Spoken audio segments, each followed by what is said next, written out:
Ring road చెప్పాడు కదా, ఇంకేం హామీ కావాలి? 3 ప్రధాన సమస్యలకి పరిష్కారం ఆల్రెడీ కేంద్రం చెప్పింది, ఫాలో అప్ లో ఉంది. అయ్యేమి లేదని ప్రజలను మోసం చేయడం ఇవిడ. అవి ఆల్రెడీ జరుగుతున్నాయి. అమరావతికి సంబంధించి ఔటర్ రింగ్ రోడ్డు 25,000 కోట్లు కేంద్రం పెట్టుకుంటానంటుంది. మరి అది అమరావతికి ఇస్తున్నదే కదా, అమరావతి కోసమే కదా అది. అట్లాగే ఇన్నర్ రింగ్ రోడ్డు కట్టిస్తానంటుంది, అమరావతి కోసమే కదా అది. టార్గెట్ చంద్రబాబు, ఇక్కడ target BJP, target YSR Congress party.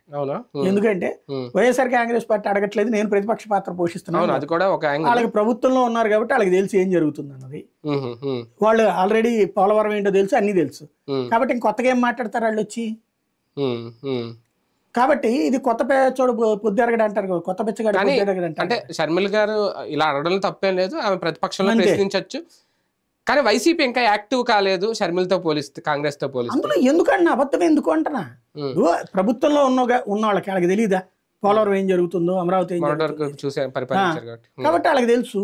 ఇంకోటి అబద్ధం చెప్పాల్సిన పని ఏముంది ఇందులో? ఈ 3 ఆవిడ అబద్ధాలు చెప్పింది, లేని చెప్పింది. అమరావతి ఆల్రెడీ రన్నింగ్ లో ఉంది, వర్క్ బిగిన్ అయింది. ఓ పక్కన పొదలు తీస్తున్నారు, 25,000 కోట్ల రోడ్డు ఓకే చేశాడు,